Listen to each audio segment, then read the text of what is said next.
وہ مجھ پہ ہنستے ہیں کہ میں مختلف ہوں، اور مجھے ان پہ ہنسی آتی ہے کہ وہ سب ایک ہی جیسے ہیں۔ کوئی اس دور میں وہ آئینے تقسیم کرے جس میں باطن بھی نظر آتا ہو ظاہر کی طرح۔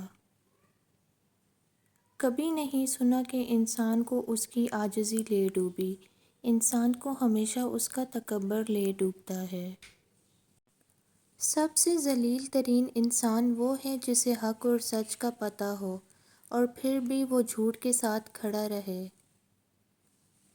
اگر آپ زندہ ہیں تو غلط فیصلوں کی مخالفت کریں، جی حضوری کرنا چھوڑ دیں۔ لہروں کے ساتھ لاشیں بہا کرتی ہیں، تیراک نہیں۔ لوگوں کو حق بات بھی وہ پسند ہے جو ان کے حق میں ہو۔ لوگوں سے امیدیں انسانوں والی رکھا کرو، فرشتوں والی نہیں۔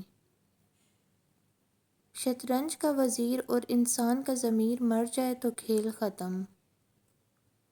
کہیں پہنچنے کے لیے کہیں سے نکلنا ضروری ہوتا ہے۔ اپنے ذہنی آرام کے لیے ہر چیز کو مختصر کرنا سیکھیں، الفاظ، احساسات اور لوگ۔ غم مختصر، زندگی مختصر، ہم مختصر، اور مکڑی کے جالے سے بھی کمزور ہیں اس دنیا کے سہارے۔ میں نے اخلاص کے شیشے میں اپنا لہو پیش کیا، پھر بھی جو لوگ منافق تھے وہ منافق رہے۔ ہر مصیبت اور پریشانی کی ایک ایکسپائری ڈیٹ ہوتی ہے، اس سے پہلے اس پر کڑنے سے بہتر ہے کہ صبر کیا جائے، اجر بھی ملتا ہے اور پریشانی بھی کم ہوتی ہے۔ میں خدا اور انسان کے بارے میں آج تک بس اتنا جان پایا ہوں کہ مجھے جب بھی خدا کی ضرورت پڑی اس نے انسان کا روپ دھار لیا، اور جب جب مجھے انسان سے کام پڑا وہ خدا بن بیٹھا۔ تکبر جس کی چادر ہے اسی کو راس آتی ہے، نہیں جچتا بشر کو مٹی سے بن کر آسماں ہونا۔ برائی کتنی بھی بڑی کیوں نہ ہو، پر اچھائی کے سامنے چھوٹی ہی ہوتی ہے۔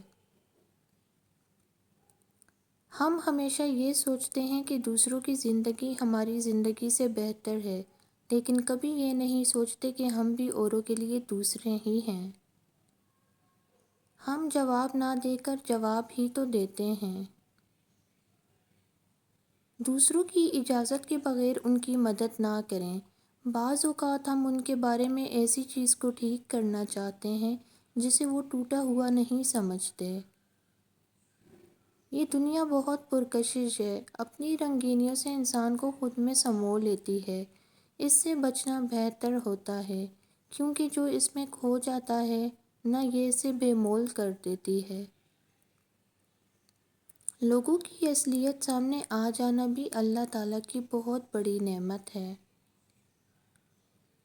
معاشرہ کو پاکیزہ بنانا ہو تو اپنی اصلاح اپنے آپ سے شروع کی جاتی ہے۔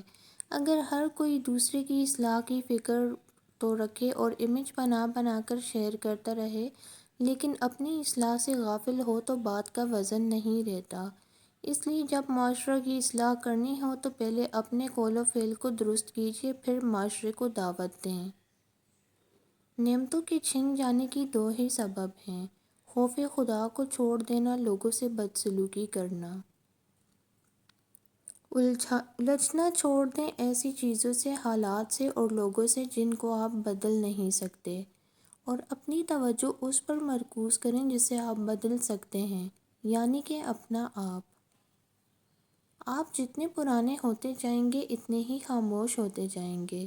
گزرتی عمر آپ کو عاجز بنا دے گی اور آپ کو احساس ہوگا کہ آپ نے کتنا قیمتی وقت بیکار خواہشات کے پیچھے بھاگتے ہوئے ضائع کر دیا ہے۔ آپ کی مشکلات آسمان جتنی بڑی ہی کیوں نہ ہوں، اگر یقین اللہ پاک پر ہے نہ تو سنو، دنیا کی کوئی طاقت آپ کو گرا نہیں سکتی اور نہ ہی کوئی مشکل آپ کو ہرا سکتی ہے۔ ہاں، یہ تو انسان کی فطرت ہے نا، جب اسے کوئی اچھا لگتا ہے تو اس کی برائی بھول جاتی ہے، اور جب کوئی برا لگے تو اس کی تمام اچھائیاں وہ فراموش کر دیتا ہے۔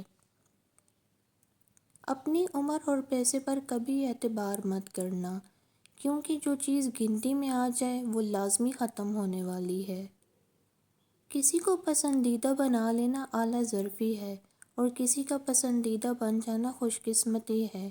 خوش قسمت اگر تکبر نہ کرے تو سونا ہے، اور اعلیٰ ظرف اگر منافق نہ ہو تو ہیرا ہے۔ ایک سانولی لڑکی اور خالی جیب والا مرد بہتر جانتے ہیں کہ اس معاشرے میں رہنا کتنا مشکل ہے۔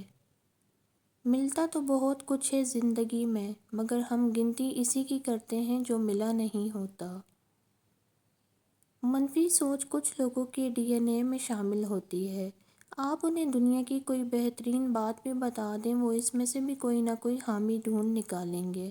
ایسے لوگوں سے کم از کم 1 میل کا فاصلہ رکھیں، کیونکہ منفی سوچ ایک ایسی کشش ہے جو کامیابی، خوشی، سکون اور مثبت سوچ کو اپنے جہنم کی طرف کھینچنے کی بھرپور صلاحیت رکھتی ہے۔ اگر آپ کو ہماری ویڈیو پسند آئی ہے تو ویڈیو کو لائک اینڈ شیئر لازمی کریں، چینل کو ضرور سبسکرائب کریں۔ ملتے ہیں نیکسٹ ویڈیو میں، تب تک کے لیے اللہ حافظ۔